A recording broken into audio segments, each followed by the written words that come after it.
Please welcome, kita sambut untuk bergabung bersama kita. Betul sekali, yang terhormat kita langsung sambut Ustadz Adi Hidayat. Tafadhol Ustadz. Tafadhol.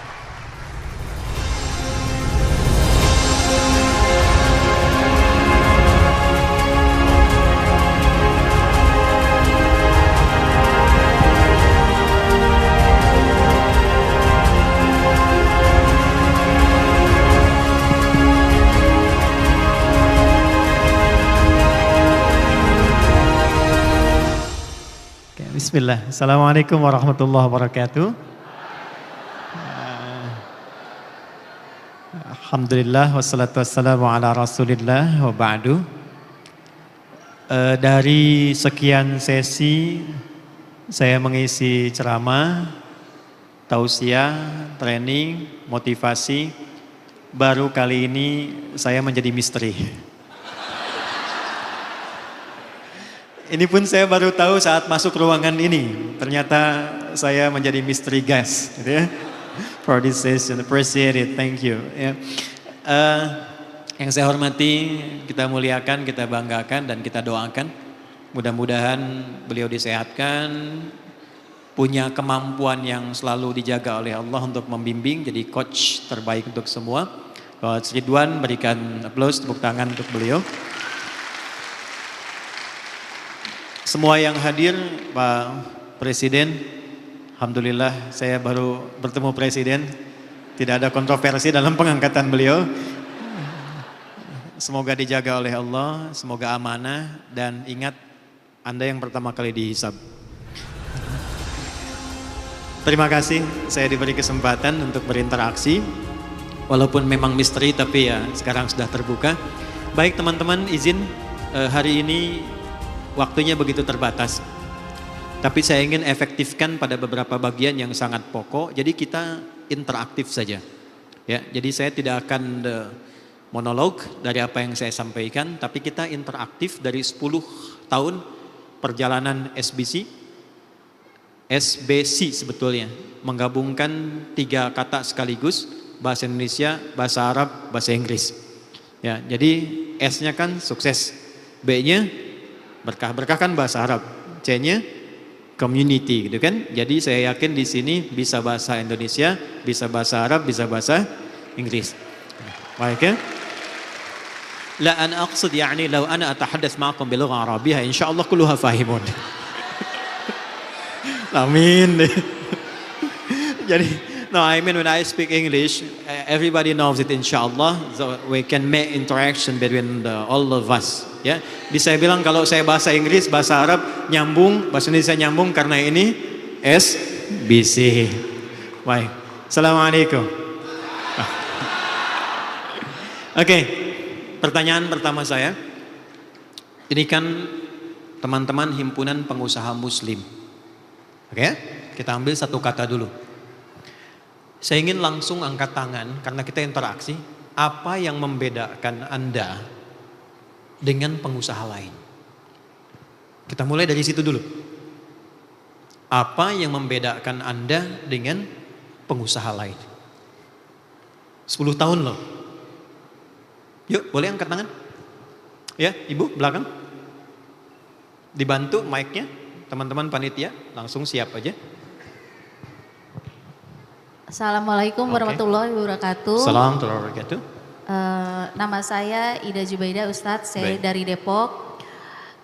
Menurut saya yang membedakan pengusaha Muslim dengan pengusaha yang lain adalah bahwa kiblat kita adalah Al-Quran dan Hadis. Jadi kita niatkan bukan hanya sukses di dunia tapi juga sukses di akhirat. Jadi insya Allah segala tindak tanduknya, prosesnya kita kembalikan lagi. Ini sudah sesuai belum? Seperti itu. Pengennya Baik. seperti itu Ustadz. Terima kasih. Baik, terima kasih Bu Ida, terima kasih jawabannya. Saya minta jawaban dengan prinsip ekonomi, kalimat yang sesingkat-singkatnya tapi bisa memberikan penjelasan yang cukup luas. Tadi terima kasih banyak. Kita mulai dengan 5 juta rupiah. Belakang, silakan. Silakan Mas, kasih belakang itu yang sudah angkat tangan 5 lagi tuh. Silakan Bu. Assalamualaikum warahmatullahi wabarakatuh. Assalamualaikum warahmatullahi wabarakatuh. Alhamdulillah. Perkenalkan, nama saya Vivi. Saya di sini mewakili The Perfect yang hari ini juga support acara hari ini. Baik, terima kasih. Kita berikan aplaus. Ya, langsung Bu. Memang ada perbedaan sangat jelas antara pengusaha muslim dengan pengusaha non-muslim. Karena memang kami juga selain di SBC pernah ikut di komunitas lain. Kalau di tempat lain itu kita hanya diajarin tentang uang. Jadi bagaimana omset. Tapi di sini kita juga membangun tentang spiritualitas. Jadi bisnis itu tidak hanya... Berikan saya 3 kata dengan cepat. Bedanya apa? 3 kata saja. 1, 2, 3. Bedanya bisnis itu harus bisa membawa kita ke surga. Jangan Baik. sampai bisnis itu menyeret kita ke neraka. Baik. Jadi Berikan harus tepuk tangan halal. untuk Ibu. Baik. Terima kasih. Bagus sekali. Cuma belum sampai 5 juta. Saya naikkan 10 juta. Ya, saya pindah dulu ya. Karena 2 sudah perempuan. 1 laki-laki. 1 banding 2 kan kalau dalam warisan. Silakan Mas.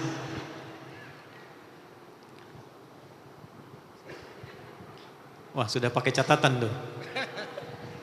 Singkat, padat, cepat. Ya, perkenalkan nama saya Sandi dari Bandung. Singkatnya perbedaan pengusaha muslim, bisnis sebagai bekal mati, Ustaz. Baik, bagus sekali. Belum sampai 10 juta. Terakhir, umroh. Ya, belakang paling tinggi. Ya, angkat tangan. Silakan. Yang ini? Ya Mas. Yang paling duluan. Silakan. Bismillah, perkenalkan saya Nasar dari Bali dan Pasar. Perbedaan kita dari pengusaha yang luar Islam memastikan semua transaksi halal dan thayyibah. Ya, bagus. Belum Cukup. sampai jawabannya. Waktu habis. Dah, turunkan semua. Bedanya itu simpel. Apa beda Anda? Kan pertanyaannya, bedanya Anda dengan asosiasi pengusaha lain. Bedanya Anda adalah muslim. Itu saja. Bedanya Anda muslim. Jadi semua tadi itu semua value yang mengikuti pada sifat-sifat muslim. Nah, sekarang problemnya apa itu muslim? Jadi ketika Anda mengikutkan kalimat ini pada kata pengusaha dan telah berjalan selama 10 tahun, ingat kata muslim itu adalah sifat yang memberikan identitas bukan hanya untuk dikenal, tapi menunjukkan keunggulan dan keistimewaan Anda dalam dunia yang sedang Anda geluti. Contoh gini, ini kaidah ya. Seorang itu kan dianggap istimewa kalau ada sifatnya. Contoh, Coach Ridwan jujur. Dikenalnya beliau itu dengan sifat jujurnya. Jadi kalau nggak dikenal unggul dengan sifat jujurnya, banyak Ridwan yang lain. Saya mau katakan, Mas Aldi sabar. Sabar itu kan sifat. Ya, sabar itu sifat. Kapan Pak Presiden Aldi ini bisa dikenal dan unggul serta punya keistimewaan? Ketika kata sabarnya melekat pada namanya, yang dengan itu menjadi bagian keistimewaannya. Muslim itu nama bagi orang yang memiliki sifat.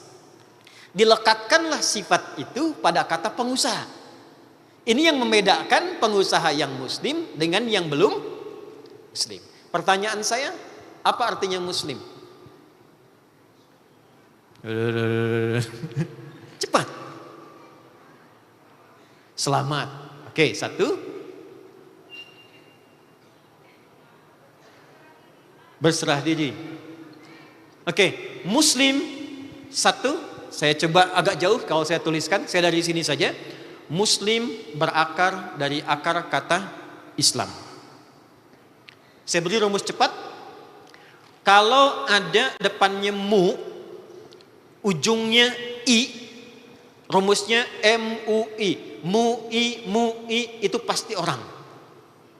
Contoh, iman, keyakinan yang kuat tanpa ragu. Orang yang kuat tanpa ragu namanya apa? Mukmin. Tinggal rubah mu'i. Kebaikan yang disaksikan Allah namanya ihsan. Orang yang pengen baik dan merasa dilihat Allah namanya apa? muhsin. Islam tunduk, patuh, taat, mutlak tanpa tanya. Saya ulang. Tunduk, patuh, taat, mutlak tanpa tanya. Islam. Orangnya disebut apa? Muslim. Artinya ketika teman-teman melekatkan nama pengusaha dengan sifat muslim, Anda memberikan perbedaan dengan yang lainnya.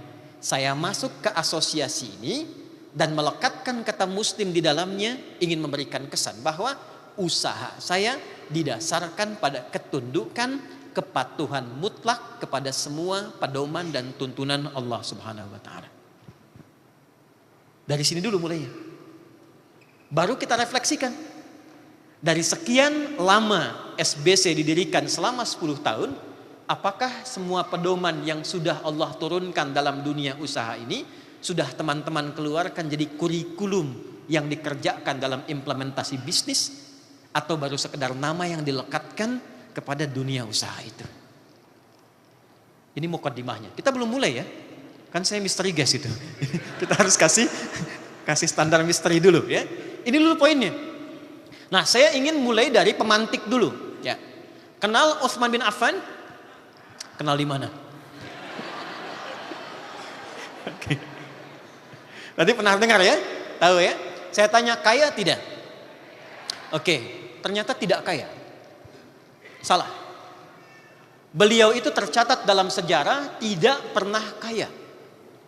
Beliau tercatat dalam sejarah pribadi yang kebangetan kayanya. Karena ternyata level kaya itu ada 3. 1, kaya, ini standar. 2, kaya banget, kayak Elon Musk, Jeff Bezos. 3, kebangetan kayanya. Ada orang sudah lewat 15 abad, 1500 tahun, masih punya aset berupa hotel. Dari situ ada penghasilan yang disimpan di salah satu bank di Saudi. Tiba masih bisa diwakafkan setelah orangnya meninggal 15 abad. Keterlaluan gak? Kebangetan gak? Bukan orangnya, kebangetan kayanya. Pertanyaannya, kapan kekayaan yang bersifat abadi itu walaupun di dunia bisa diraih? Pertanyaan saya, apakah sebelum menjadi muslim atau setelah menjadi muslim? Tahu dari mana? Pernah nggak riset Utsman sebelum masuk Islam berapa kayanya, setelah masuk Islam berapa kayanya? Oke, 1. Abdurrahman bin Auf, pernah dengar? Oke, teman-teman, saya cepat saja karena waktu terbatas. Kami pernah diminta untuk membuat sebuah riset yang dipertanggungjawabkan dalam satu naskah akademik diuji 15 profesor untuk mengintegrasikan kekuatan spiritual, intelektual, dan fisikal yang jadi konsep value dalam kehidupan. Yang saya riset itu perjalanan sahabat mengikuti kurikulum Nabi. Lalu kita fokuskan ke dunia usaha, dan ternyata Allahu Akbar, Abdurrahman bin Auf ini setelah masuk Islam, sepeninggal Nabi, kita lihat valuasi hartanya ketika dikonvert kekinian itu bisa menghasilkan sebesar 72.000 triliun. 72.000 triliun. Siapa beliau sebelum masuk Islam? Pengusaha. Apakah kaya? Iya. Punya keluarga? Iya. Cuma yang ingin saya sampaikan, saya bangun cerita dulu ya. Ya, bangun cerita dulu. Abdurrahman bin Auf masuk Islam diajak oleh Utsman bin Affan, satu rombongan dengan Arqam bin Abi Arqam. Usia Arqam itu masih 17 tahun, anak muda. Jadi tidak menghalangi anak muda untuk berkarya. Entrepreneur itu dalam Islam gak ada batas. Anda punya bakat, punya keinginan, salurkan.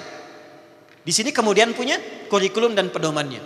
Masuk Islam, ketika masuk Islam dan dalam suasana viral berhijrah ke Yathrib yang kelak jadi Madinah, dirampaslah hartanya oleh orang-orang Quraisy. Saya cepat. Mereka berpikir begini, biarkan Abdurrahman berangkat ke Yathrib. Jarak Mekah ke Yathrib kurang lebih 400 kilo.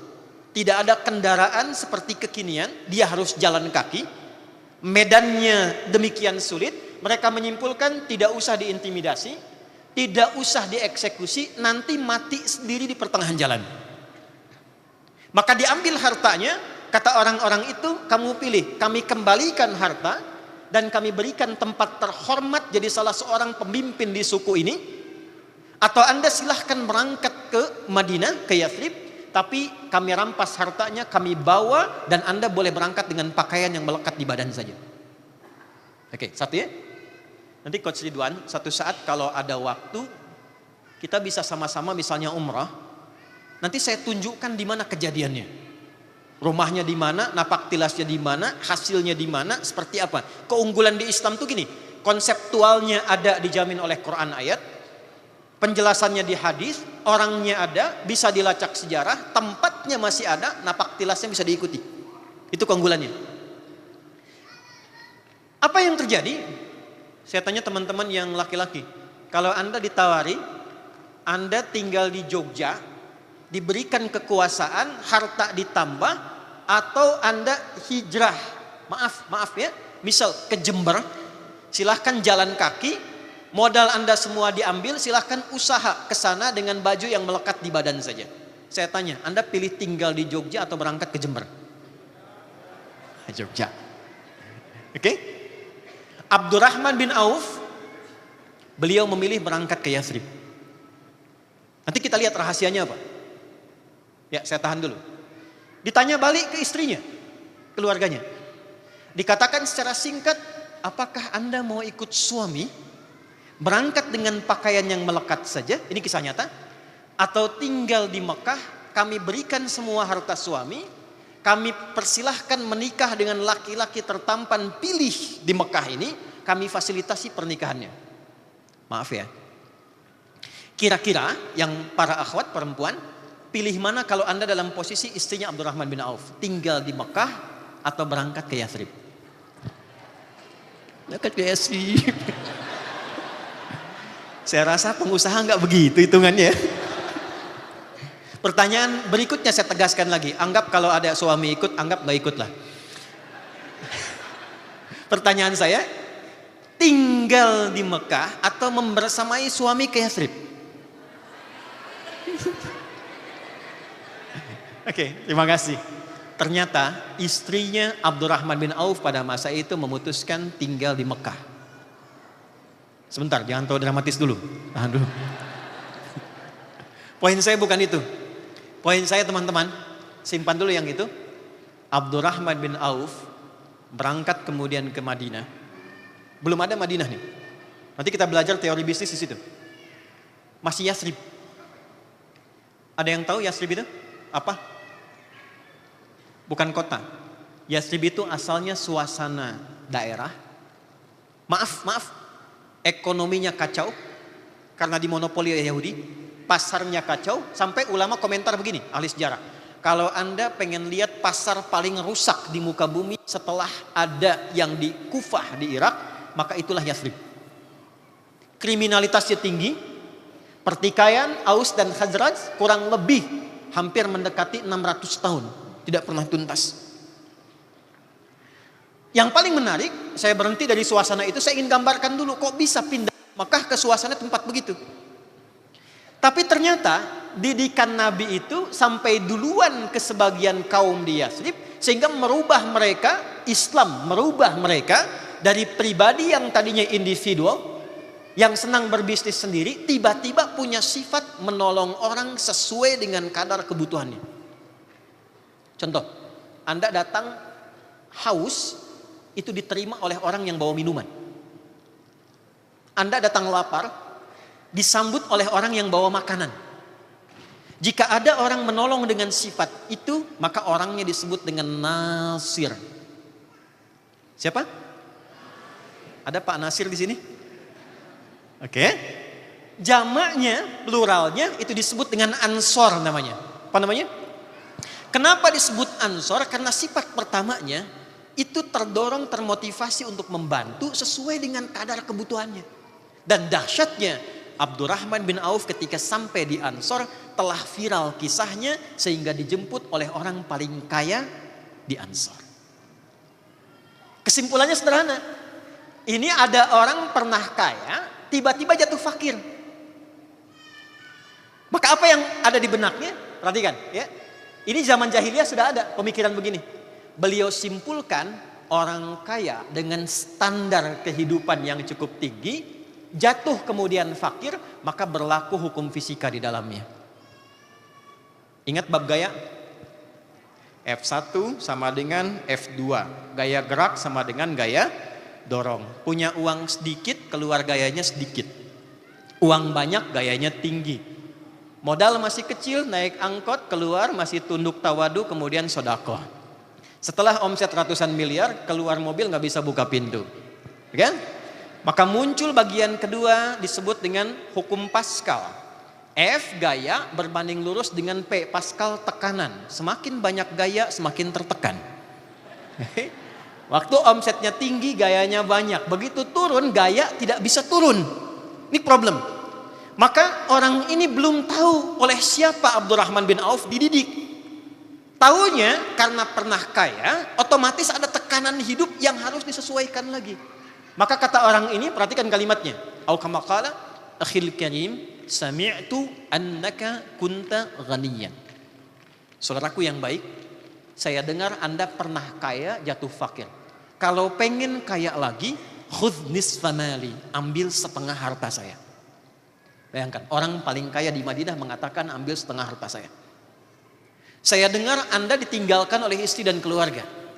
Kalau pengen nikah lagi, pilih perempuan yang engkau sukai di Madinah, di Yathrib ini, termasuk bagian keluargaku, silahkan pilih, aku fasilitasi pernikahannya.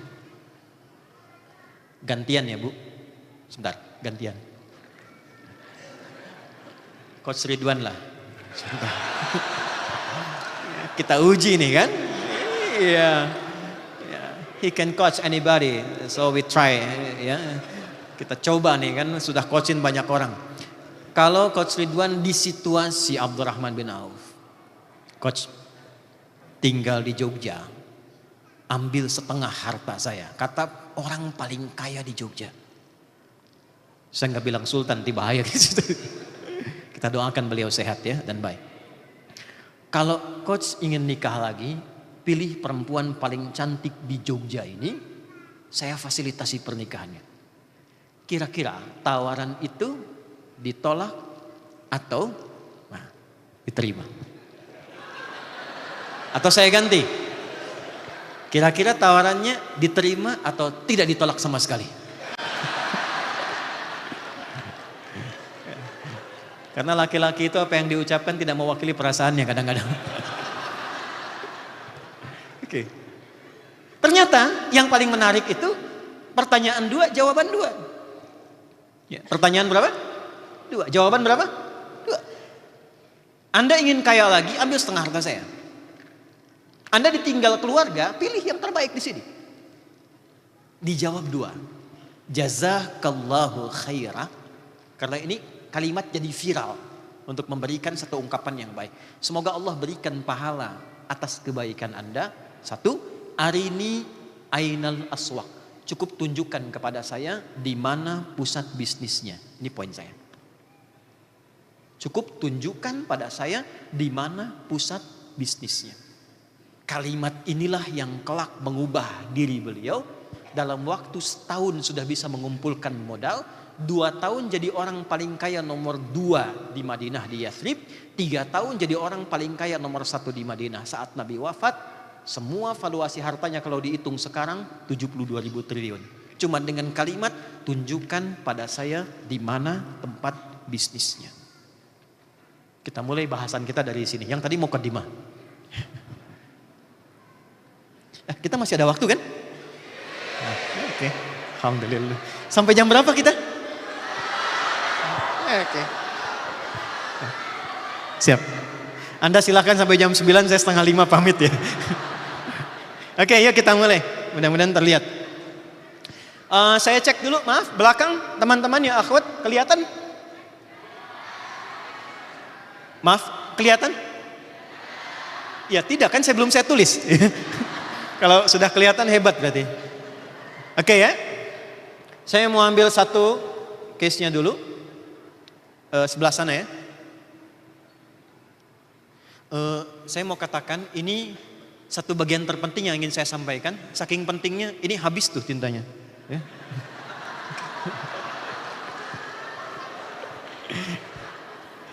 Oke, berikan aplaus dulu ya. Satu, prinsip bisnis dalam Islam. Bisnis Islami. Islami.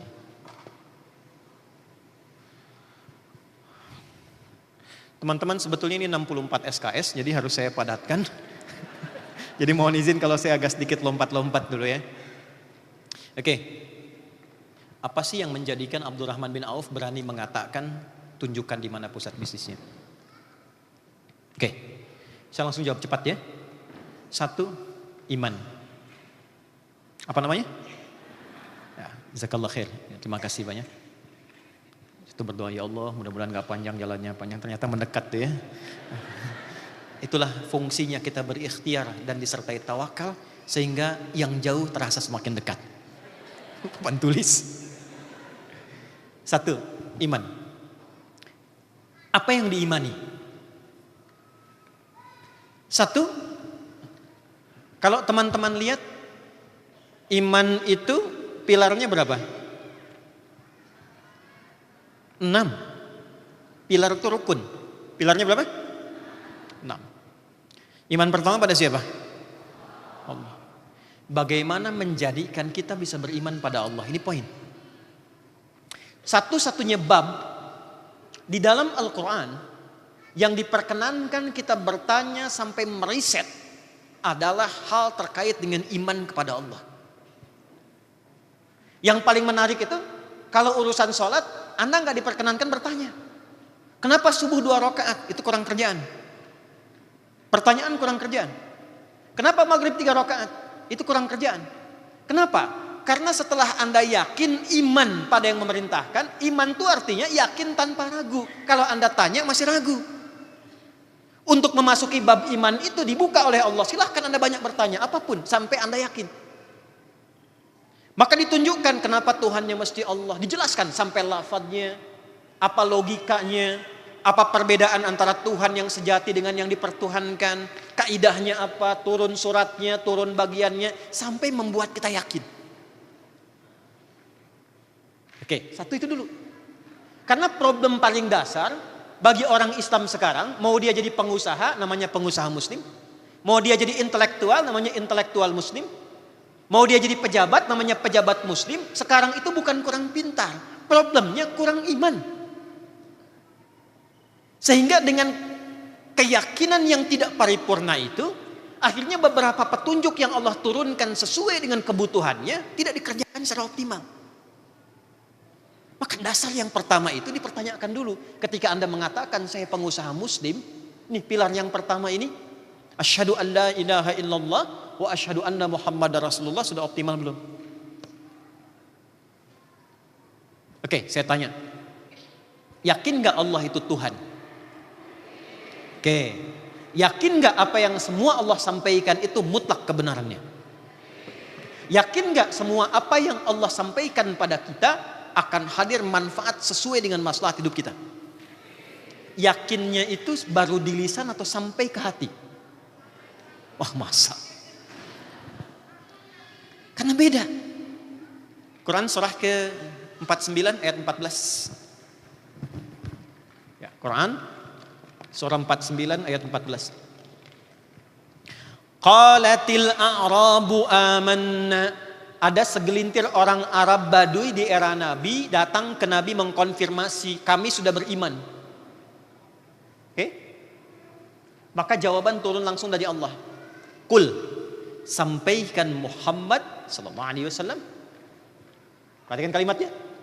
Sampaikan pada orang yang sudah mengklaim dengan lisannya itu, lam tu'minu. Kalian belum menjadi mukmin yang sejati. Walakin qulu aslamna. Tapi sampaikan pada mereka, kalian baru menjadi seorang muslim, baru berislam. Walamma yadkhulul imanu fi qulubikum. Sedangkan iman yang kalian klaim dengan lisan itu belum sampai kepada hati. Jadi oleh Quran dibedakan, ada orang yang mengklaim beriman dengan lisannya, ada orang yang implementasi iman itu sudah sampai ke dalam hatinya. Gampangnya begini. Bahasa hati dengan bahasa lisan beda tidak? Dalam mana lisan dengan hati? Pasti hati. Semua pekerjaan hati itu pasti dibuktikan oleh semua bagian anggota tubuh kita. Contoh, cinta itu bahasa lisan atau hati? Hati. Jadi jangan percaya kalau ada orang mengatakan begini, aku mencintaimu dengan lisannya. Jangan percaya. Katakan kepadanya, buktikan cintamu dengan menuliskan nama kita di buku pernikahan kita berdua. BPKB kan, buku pernikahan kita berdua. Ya kan? Kenapa? Karena pembuktian cinta itu karena bahasa hati, dia akan keluar lewat sikap. Gimana buktinya ayah mencintai anak, ibu cinta pada anak, kata-kata yang lembut, perhatian, kasih sayang, itu perilaku. Kalau baru di lisan, dia belum bisa terpancar kepada bentuk perilaku karena baru lisan. Makanya ketika seseorang masuk ke dalam jiwanya, semua terkuasai. Sentuhlah ia di hatimu, maka ia akan jadi milikmu untuk ya. Kenapa di hatimu? Sentuh hatinya, maka lisan akan ikut, tangan akan ikut, sampai ke kaki ikut. Inilah yang menjadikan di dalam Al-Quran, silahkan cek kalau ngaji itu, tuntaskan 30 juz, 114 surah, 6.236 ayat, 52.000 kosakata, Al-Fatihah sampai An-Nas. Silahkan Anda riset. Semua ujung kepala kita sampai ujung kaki itu fungsinya dibuka dengan iman terlebih dahulu. Apa fungsinya mata? Itu bagi yang belum beriman. Tapi tidak ada bedanya antara fungsi mata pada manusia dengan fungsi mata pada ayam. Kalau sekedar melihat. Bagi orang yang sudah mengatakan saya muslim, saya beriman, maka turun ayat cahaya. Quran surah ke-24 surat cahaya, ayat 30 untuk laki-laki, ayat 31 untuk perempuan. Qul lil mu'minina yaghuddu min absarihim. Muhammad viralkan kepada semua orang yang mengaku telah memiliki iman. Maka imannya akan membimbing matanya untuk melihat mana yang harus dilihat. Wa kullil mu'minati yaghdudna min absarihinna, dan viralkan pada semua perempuan yang merasa punya iman. Imannya akan menjadi cahaya membimbing matanya apa yang harus dilihat. Makanya ketika Anda sudah memutuskan menjadi seorang pengusaha muslim dan mengatakan beriman, kalau ada cahaya iman, mata ini akan awas. Tidak semua jenis usaha yang dilihat itu bisa diikuti kalau imannya tidak membimbing itu. Saya mau tanya begini, riba itu kalau sudah tahu riba, dilarang tidak? Apa hukumnya? Kalau imannya itu masih ada dalam jiwanya, jangankan dia ikuti, dia lirik pun tidak akan mampu. Kenapa? Karena ada iman dalam dirinya. Lisan nih, lisan. Itu sebelum disebut fungsinya, ya, dari mata turun ke lisan, jangan langsung ke hati aja. Ke lisan dulu, ya. Sebelum disebut fungsinya, imannya dulu. Quran, balik ke Quran. Ya. Kalau kita lihat di surah yang sama, 49, di ayat 11 sampai 12. Ya ayyuhalladzina amanu, hai semua yang telah merasakan punya iman, disebut pakai ya, yaitu huruf panggilan, nidaul qarib, nidaul mutawassit, nidaul ba'id. Paham? Tidak. Huruf untuk memanggil yang dekat, yang menengah, yang jauh. Ayyuha disebutkan 150 kali dalam Al-Quran untuk menguatkan hukum. Alladzina disebutkan 1080 kali dalam Quran untuk menjangkau semua tanpa kecuali. Kalau kita terjemahkan dengan tafsir bunyinya begini. Hei semua pengusaha muslim, hei semua anggota SBC yang merasa beriman, aku tak peduli apakah kalian berasal dari dekat, menengah atau jauh. Apakah kalian dekat denganku, menengah atau jauh dariku, sepanjang kalian punya iman, la yashor qaumin qaum. Jangan gunakan lisanmu untuk mencela seseorang. La yaghtab ba'dukum ba'da. Jangan gunakan lisanmu untuk bikin hoax. Ini tidak mungkin Anda jadi pengusaha muslim yang punya iman, begitu Anda membuka divisi marketing, tiba-tiba kemudian Anda keluarkan kalimat-kalimat yang bertentangan dengan iman Anda. Demi produknya laku bikin hoax, antara gambar dengan realita tidak sama. Demi produknya laku, kemudian keluar kata-kata yang tidak pantas. Itu bukan bagian iman. Abdurrahman bin Auf begitu jujurnya, hasilnya luar biasa. Ternyata untuk mendapatkan berkah itu yang ada di nomor 2 tengah-tengah dari SBC itu, ternyata dengan baik pun berkah itu diraih. Dan kalimat berkah dalam dunia usaha munculnya setelah iman. Yuk kita definisikan. Buka Quran surah 2 ayat 168 paling kanan sebelah bawah di mushaf.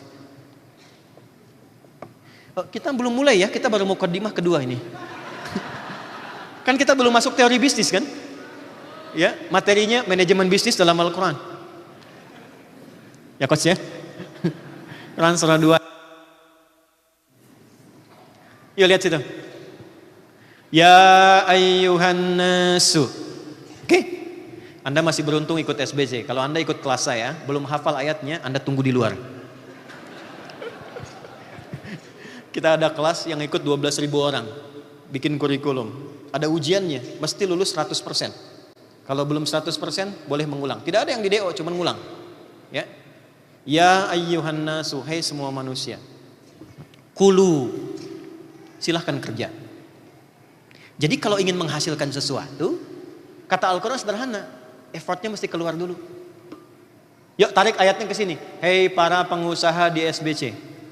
Kalau pengen sukses, maka tingkatkan kinerja. Silahkan.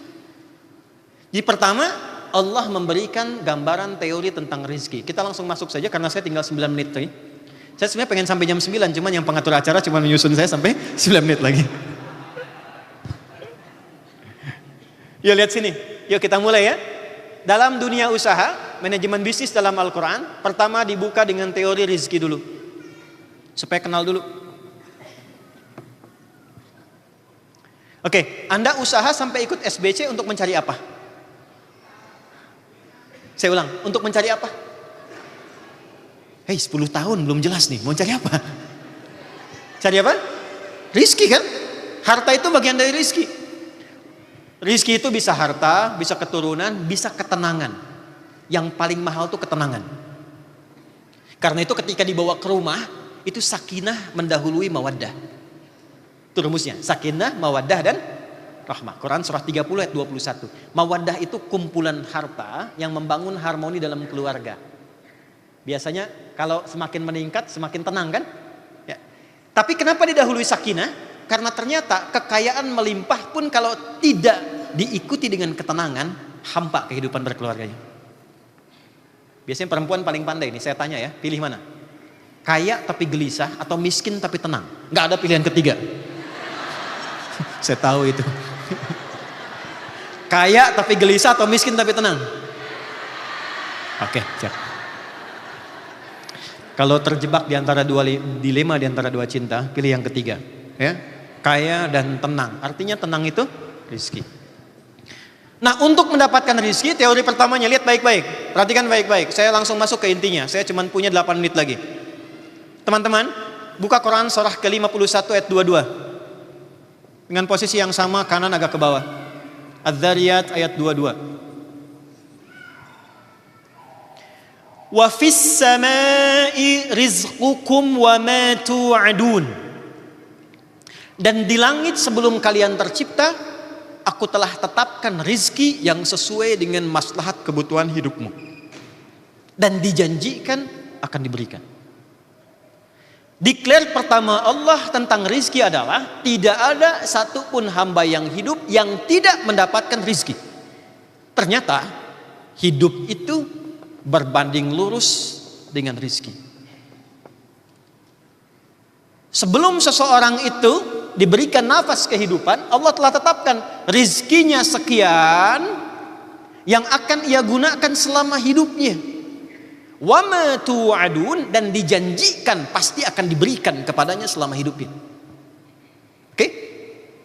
Jadi aturan pertama, semua kita sudah mendapatkan kadar rizki sesuai dengan maslahat hidupnya masing-masing.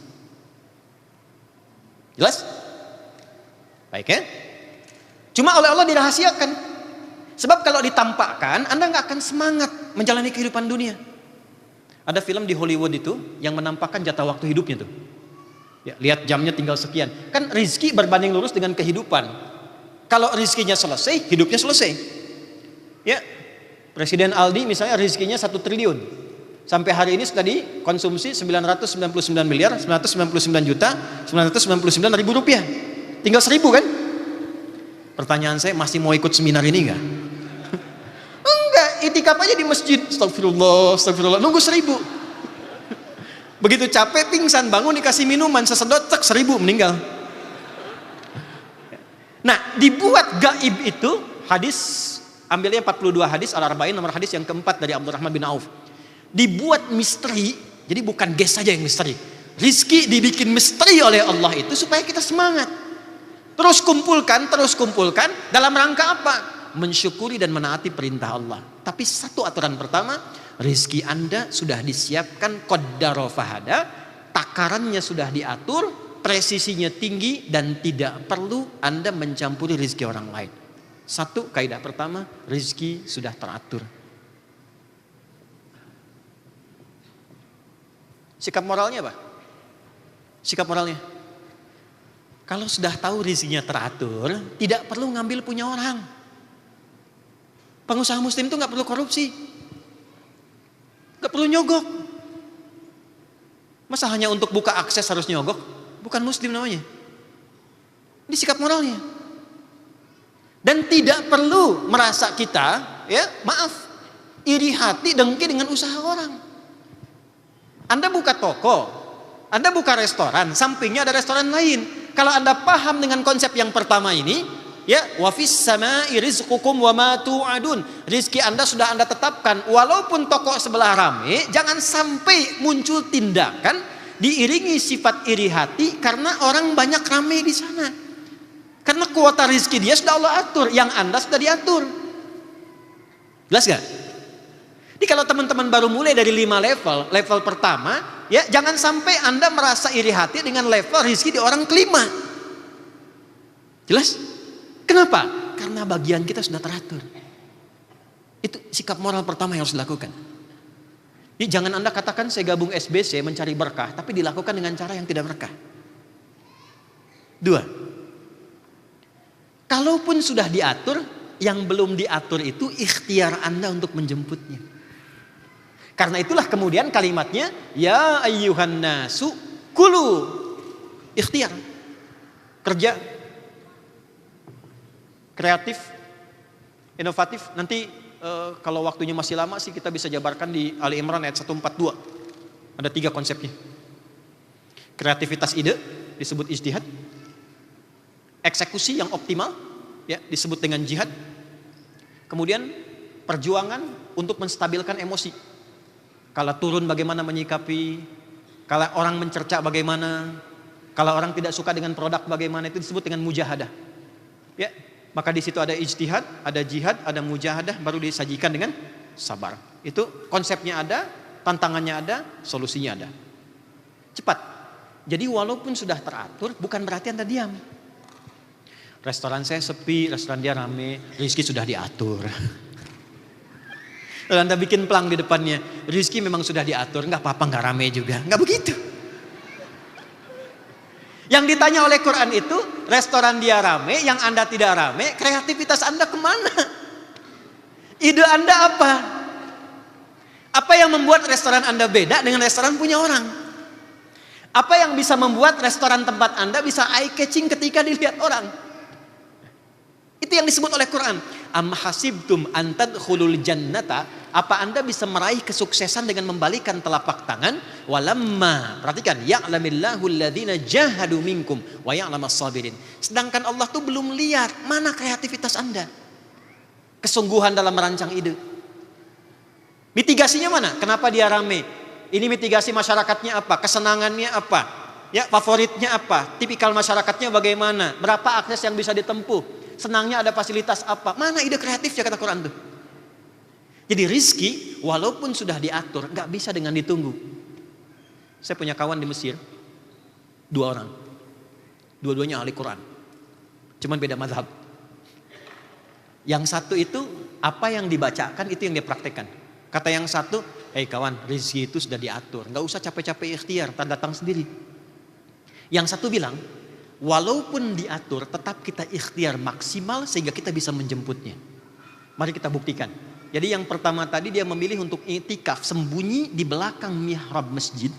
Satu ruangan, di balik meja dia sembunyi. Di satu masjid yang suka ada orang ngasih sedekah makanan. Hari pertama, begitu sedekah, ada orang lain tidak ada. Yang ini kan gak boleh apa-ngapain. Dia diem aja, kata pengurus di sana gak ada orang lain, dia pergi lagi. Hari kedua dia nggak dapat, tahan lapar. Hari ketiga begitu datang sudah nggak kuat. Maka ketika bertanya, hal min akhir, ada orang lain? Kata yang ini kasih kode gitu, di bawah meja. Begitu tahu ada orang dilihat lapar luar biasa, maka diberikanlah 2 kotak nasi. Saat diberikan itulah teman yang tadi janjian 3 hari pertama datang lagi mengatakan, kan saya sudah bilang di awal, rezeki itu mesti dicari walaupun dengan tuh. Ya kan, misal Anda kasih tausiah motivasi haus misalnya kan, nggak bisa Anda tunggu, ya kan, bisa jadi gitu. Contoh, maaf kos. Oke, jadi yang dituntut oleh Allah itu mana ide kreatifnya, mana semangatnya, dan jangan simpulkan ada yang nggak bisa kita raih, itu salah. Allah sudah mendesain bagian tubuh kita kalau kita ngaji Quran dengan tuntas. Untuk bisa mendapatkan apapun yang bisa kita raih. Bahkan Allah kasih perumpamaan yang sangat indah. Tahu nyamuk? Oke. Tahu cicak? Baik. Cicak itu aktivitasnya bagaimana? Merayapnya di mana? Makanannya apa? Anda bisa kebayang nggak? Cicak merayap di dinding, tidak bisa terbang, makanannya bisa terbang. Beruntungnya cicak, nyamuk tidak diberikan akal. Anda bisa bayangkan kalau nyamuknya punya akal, jadi mainan cicak-cicak. Tapi orang tua kita mengajarkan dengan sangat bijak, gak pakai dalil, cuman pakai lirik yang singkat. Cicak-cicak diam-diam datang seekor. Perhatikan, Allah hanya perintahkan pada cicak, merayaplah engkau walaupun dengan diam-diam. Begitu dia merayap walaupun dengan diam-diam, datang seekor nyamuk. Perhatikan, bukan cicak yang mendatangi nyamuk, tapi nyamuk yang mendatangi cicak. Siapa yang perintahkan nyamuk datang kepada cicak? Kapan nyamuk bisa datang? Ketika cicak merayap. Kalau cicaknya nggak mau merayap, gak akan datang tuh nyamuk. Datang seekor nyamuk, kemudian, silakan. Oke. Ya. Dan filosofi kedua, time's up. So I can continue or stop here? Let's continue. Still more time? Okay. Where's my secretary? I have still time for going?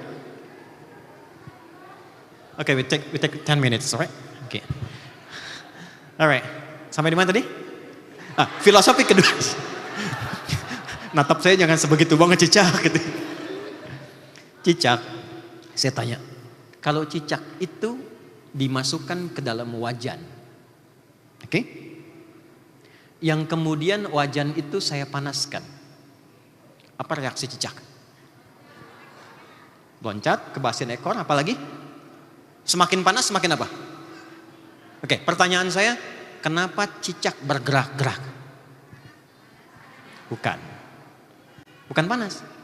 Karena cicak tidak mampu mengeluh. Dia tidak berkata, panas ya Allah, ada panas. Ada. Jadi kalau Anda itu ingin sukses, ya Anda harus bekerja. Hadapi tantangan, jangan banyak ngeluh. Anda jangan lihat level 5 di atas. Anda lihat apa yang sedang Anda kerjakan. Karena setiap pekerjaan itu pasti ada tantangannya. Kesuksesan itu bandingan lurus itu tantangan. Jadi ketika Allah hadirkan tantangan, jangan bilang masalah. Itu sebetulnya jembatan kita untuk mendapatkan kesuksesannya. Di Quran mengajarkan kedua, optimalkan ikhtiar. Jadi ketiga, harus punya kesiapan menghadapi tantangan.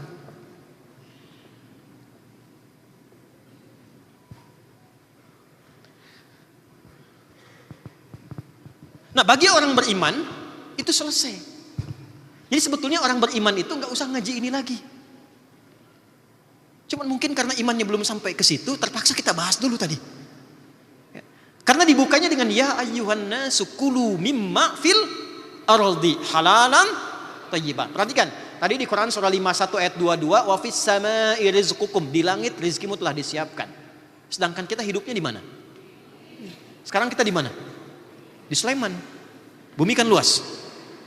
Anda kan macam-macam tuh. Ada yang dari Makassar, dari mana saya dengar? Rizki di langit, kita tinggal di bumi. Bumi begitu luas. Kalimatnya apa? Wa fis samai rizqukum, rizkimu telah ditetapkan di langit.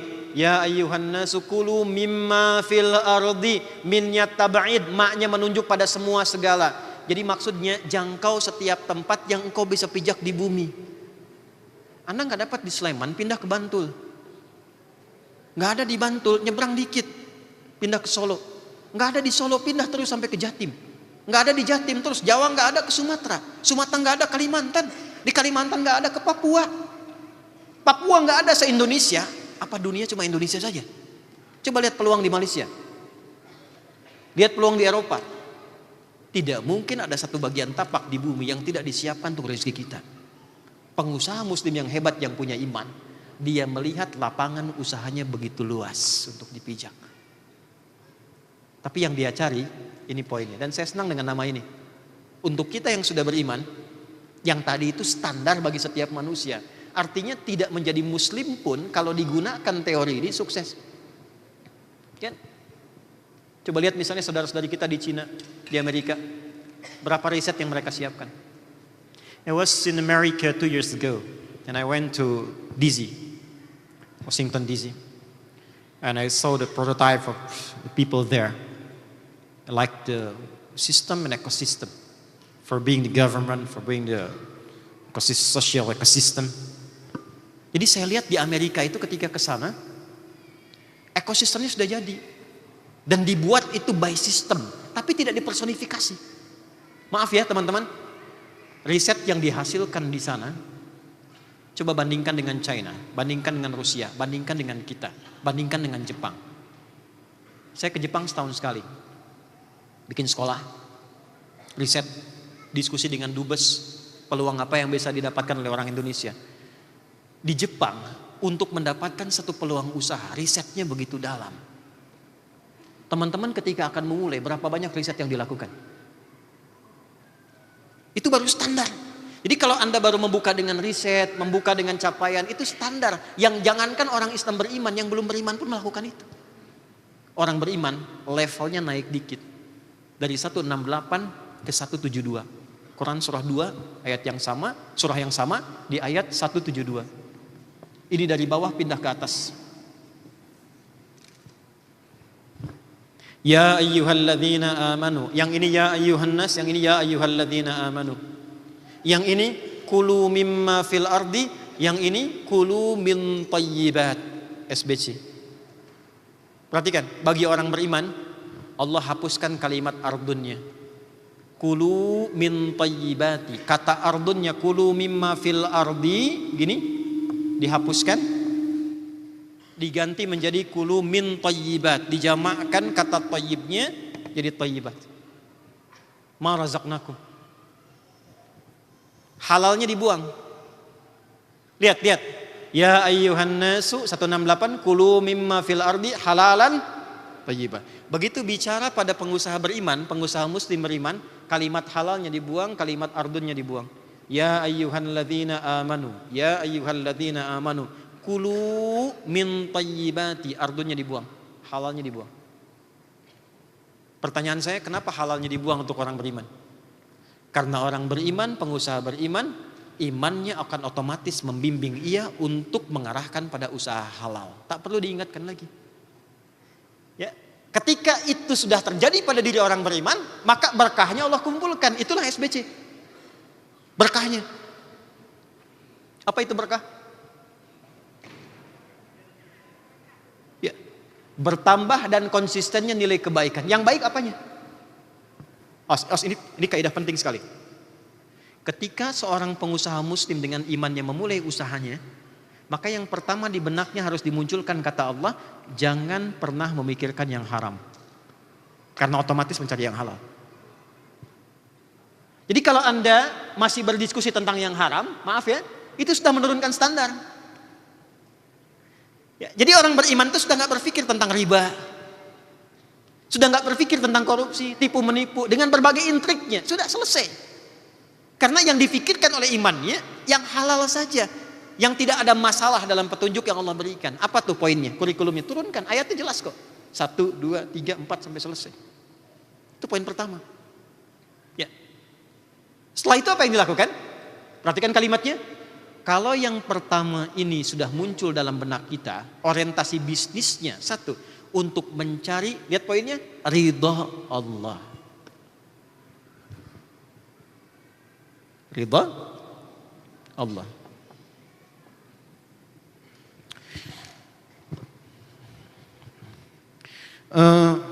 Saya mau kasih ilustrasi begini.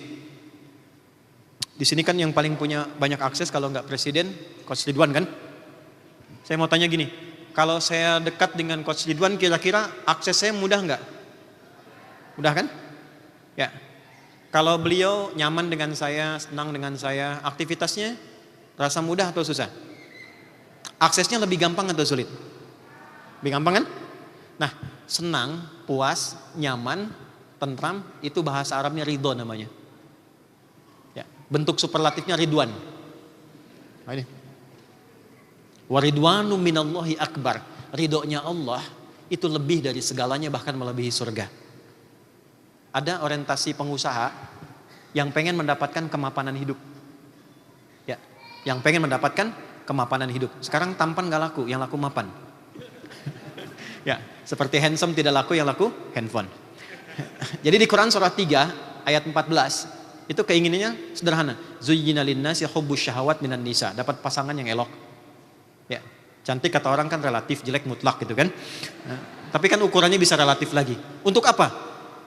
Zuyyina linnasi, orang itu pengen tampil ideal dalam kehidupan, satu punya pasangan yang ideal. Hubbus syahawati minan nisa. Wal banin, punya keturunan yang membahagiakan, enak dibawa jalan, nyaman, ceria.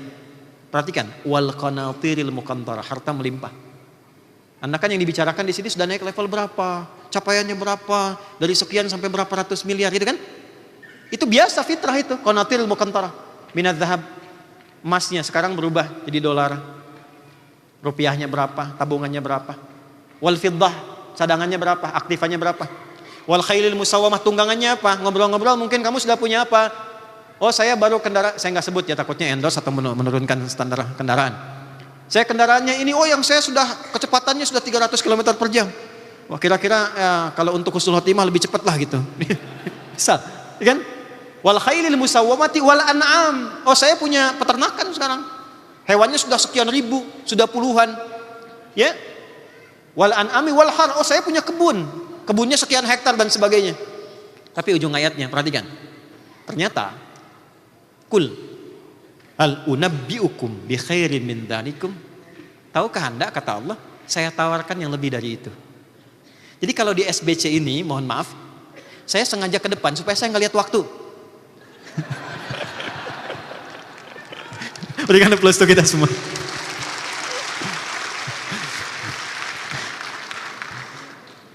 Jadi kalau kita di SBC dan masuk 10.000 orang, hanya memikirkan capaian tadi, itu belum masuk standar Allah. Sementara yang kita cari ridho Allah. Bikin puas Allah, bikin seneng Allah, all akses, semua akses dibuka. Dan itu yang dilakukan oleh sahabat-sahabat mulia yang sampai 15 abad masih utuh. Jadi kalau sampai yang tadi cuma kebanggaan ukurannya berapa, rate-nya sudah capaian berapa, itu masih standar. Standar. Standar kan di bawah. Kan? Yang di atas tuh sampai stang, sampai setir kan di atas kan? Kul a'unabbiukum min khair bi khairin min dzalikum. Itu pakai hamzah lagi, huruf pembuka pertama, bukan pakai hal. Pakai hamzah. Hamzah itu kan di depan. Tawarannya begini, mau nggak Anda pionir terdepan untuk menggapai ini? Saya berikan yang lebih dahsyat daripada itu. Apa amalan pertamanya? Lilladzina taqau, bagi orang-orang yang ingin memulai bisnisnya dengan meningkatkan takwanya. Itu kuncinya. Teman-teman, tingkatkan takwa. Ya, tingkatkan takwa. Takwa itu kuncinya, disebutkan 240 kali, dibagi 3 segmen di Quran. Begitu takwa itu muncul, Wa may yattaqillaha yaj'al lahu wa yarzuqhu min haitsu la. Coba baca lagi ayatnya. Jangan cuma dihafal, praktekkan isinya. Begitu takwanya meningkat kata Allah, semua kesulitan aku urai. Anda kesulitan di tahap pertama diurai, bintang kedua diurai, sampai tahap tertinggi. Saat Anda mengharapkan rizki yang sedang dicapai lewat tender, Allah kirimkan yang tidak pakai tender. Tuh. Karena Anda punya akses dengan Allah. Dan ujungnya apa? Waridwanu minallahi akbar. Ridwan itu yang tertinggi. Tapi bukan ridwan dari coach yang diharapkan. Ridwanu minallah, cari ridho Allah. Sekarang Anda ini bisnis mau cari ridho Allah, mau cari kaya. Masa? Cari dunia, cari akhirat. Cari dunia, cari akhirat. Dunia akhirat. Al-Baqarah ayat 200. Wa minan nasi may yaqulu rabbana atina fid dunya. Salah kan? Karena belum hafal ayatnya. Wa minan nasi may yaqulu rabbana atina fid dunya wa ma lahu fil akhirati min khalaq. Ada orang yang di dunianya itu orientasi bisnisnya cuman kerja dunia, tapi dia nggak peduli dengan akhirat. Akhirnya kekayaannya ketika meninggal tidak dibawa kemanapun. Tapi wa minhum may yaqulu, makin jauh tuh. Wa minhum may yaqulu rabbana atina fid dunya wa fil akhirati waqina adzabannar. Anak kecil aja kalau usaha ke depan dapat bagian gitu. Oke. Ya begitulah rizki ya. Kadang tidak melihat besar kecilnya. Nah, kadang-kadang orang dewasa salim gak dikasih gitu. Itulah rizki. Ya. Nah itu poinnya. Jadi saya ingin akhiri. Ini sebetulnya kita belum bahas. Ini baru pengantar sebetulnya. Belum masuk ke kurikulum. Tapi saya ingin jadikan pengantarnya sebagai pondasi. Maksud saya begini. Anda tuh ngapain ikut seminar misalnya. Atau mengikuti, menjejaki sehari, 2 hari. Investasi, tenaga, biaya, tiket dan sebagainya datang. Tapi gak kenal Allah. Dan Anda dengan pedenya mengatakan saya pengusaha muslim. Itu poinnya. Itu besar loh kalimatnya. Dihisab loh. Dihisab. Karena saat orang tidak berani melekatkan nama Islam, Anda melekatkan nama itu di dalamnya. Dan hebatnya, sukses berkah. Sukses berkah. Maka bagian terakhir yang ingin saya sampaikan adalah kunci dari semua apa yang dikerjakan oleh kita. 1, dekati Allah dengan takwa. Yang kedua, saya cepat ya. Keluarkan kurikulum dalam Quran sesuai dengan aktivitas dan passion kita. Imam Al-Bukhari pernah mengeluarkan 97 tema. Dan dimasukkan dalam kitab hadisnya. Ada yang kenal nama kitab Imam Al-Bukhari? Namanya apa? Bukan. 15 juta? 20 juta? Waktu habis. Nama kitabnya Al-Jami' As-Sahihul Musnad Al-Mukhtasar min Umuri Rasulillahi sallallahu alaihi wasallam wa sunanihi wa ayyamihi. Ya, coba ulangi. Oke, supaya nggak kepanjangan disingkat Sahih Al-Bukhari. Tapi kitab hadis itu ada 4. Kenapa dinamakan Al-Jami'? Al-Jami' itu maksudnya tematik yang komprehensif. Kata Imam Al-Bukhari, kitab saya isinya tematik. Saya keluarkan tema-tema dalam Al-Quran yang dijelaskan oleh Nabi. Saya persingkat penjelasannya, isinya saya sambungkan ke Nabi dan berisi kegiatan harian Nabi dan dengan sunnah-sunnahnya. Dikeluarkanlah 97 tema. Dari tema pertama sampai tema yang terakhir. Di antara 97 tema itu ada tema yang terkait dengan bisnis. Itulah kurikulum yang diajarkan Nabi, dipraktekkan oleh Uthman, dipraktekkan oleh Abdurrahman bin Auf, dipraktekkan oleh Tolha, dipraktekkan oleh Abu Darda dan sahabat-sahabat sampai orang-orang sukses di masa depan sesuai dengan kurikulum itu.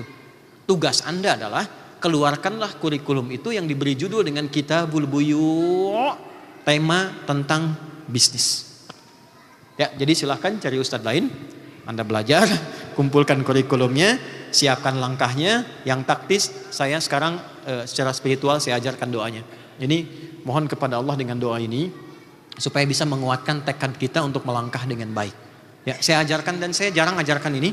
Singkat padat saya pilih yang paling singkat. Ikuti. Bismillahirrahmanirrahim.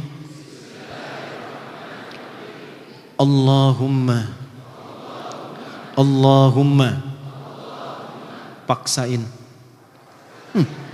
Rekam, paksain. Tolong paksa diri Anda dekat dengan Allah. Paksa diri Anda tingkatkan takwa, paksa diri Anda semangat, paksa diri Anda menggapai ridhonya, dan sekali lagi, Allahumma paksain. Terima kasih untuk pertemuan sore hari ini, untuk seluruhnya, semoga Allah berkahi, semoga semuanya lancar. Saya mohon maaf, saya harus ada ke sesi berikutnya. Mudah-mudahan Allah sekali lagi memberikan kepada kita kebaikan-kebaikan. Sekarang saya mau doa yang serius, kita bimbing doanya. Yang tadi itu motivasi aja ya. Silahkan rekam. Itu nggak ada dalam Quran, nggak ada di hadis apalagi. Karena percuma saya terangkan 2 jam kalau Anda nggak paksa diri Anda berubah, nggak akan dapat. Jadi yang paling gampang Allahumma. Oke, yuk kita berdoa dulu. Bismillahirrahmanirrahim. Alhamdulillahirabbil alamin. Hamdan syakirin, hamdan na'imin, hamdan yuwafi ni'amahu wa yukafi wa mazidah. Ya Rabbana lakal hamdu wa lakal syukru kama yanbaghi li jalali wajhikal karim wa li 'azimi sultanik. Allahumma salli wa sallim wa barik ala habibikal karim rasulikal mustafa al-amin sayyidina Muhammadin wa ala alihi wa sahbihi ajma'in. Allahumma inna nas'aluka ya khairan nasirin ya al-fattah ya ar-razzaq ya alladhi ala kulli syai'in qadir. La tada' lana fi maqamina hadha fi kulli maqamin dhanban illa ghafartah. Ya Allah, jika ada pendosa hadir di ruangan ini atau sekitarannya, berkumpul di acara ini, jangan biarkan yang meninggalkan momen ini kecuali Engkau telah gugurkan seluruh dosa-dosanya. Wala hamman illa farajtah. Jika ada di antara kami yang sedang merasakan gundah dan gelisah, maka jangan biarkan yang meninggalkan tempat ini kecuali Engkau telah tenangkan keadaan hatinya. Wala asiran illa yasartah. Ya Allah, Engkau yang maha mengetahui kedalaman hati kami. Jika ada yang datang ke tempat ini membawa kesulitan dalam usahanya, maka ringankan dan hilangkan seluruh kesulitannya. Allahumma arzuqna ya Allah rizqan halalan thayyibah waj'al baqiyata hayatina hayatan thayyibah. Ya Allah, limpahkan kepada kami dari usaha kami yang baik rizki-rizki terbaik yang Kau ridhai, dan jadikan sisa hidup kami lebih baik dari sebelum yang pernah kami lalui. Allahumma waj'al akhir hayatina husnal khatimah. Dan mohon ya Allah, jikapun kami mesti mengakhiri kehidupan kami di dunia ini, mohon berikan akhir kehidupan kami yang baik dalam keadaan husnul khatimah. Allahumma alif baina qulubina, ij'al jam'ana hadza jam'an marhuma wa tafarraqana min ba'di tafarruqan ma'suma. Ya Allah, satukan hati kami dalam kebaikan dengan nama SBC ini. Ya Allah, kumpulkan kami dalam cinta dan kebaikan untuk menaati-Mu. Dan bila pun kami pasti berpisah, jadikan perpisahan kami mengeratkan silaturahim kami untuk menaati-Mu. Rabbana atina fid dunya hasanah wa fil akhirati hasanah wa qina adzabannar. Wa sallallahu ala sayyidina Muhammad wa ala alihi wa sahbihi ajma'in. Wa akhiru da'wana subhanakallahumma rabbana wa bihamdika nasyhadu an la ilaha illa anta nastaghfiruka wa natubu ilaik. Walhamdulillahi rabbil alamin. Syukran ala husni ihtimamikum. Thank you for your attention. It's appreciated and honored for me to be here. See you next time insyaallah. Assalamualaikum warahmatullahi wabarakatuh. Waalaikumsalam warahmatullahi wabarakatuh. Mohon izin berkenan Ustadz untuk stay still on the current spot. Dan kami mengundang Coach Ridwan Abadi untuk dapat bergabung di atas panggung untuk menyerahkan cindera mata.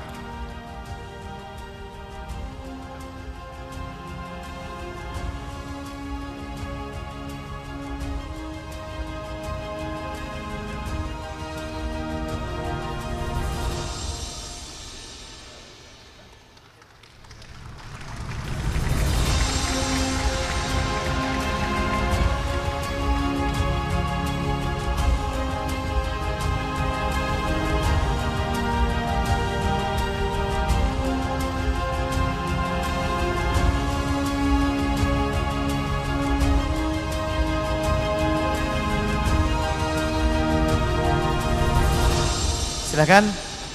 Iya, para peserta bisa mungkin melambaikan tangan atau berdiri mungkin. Iya.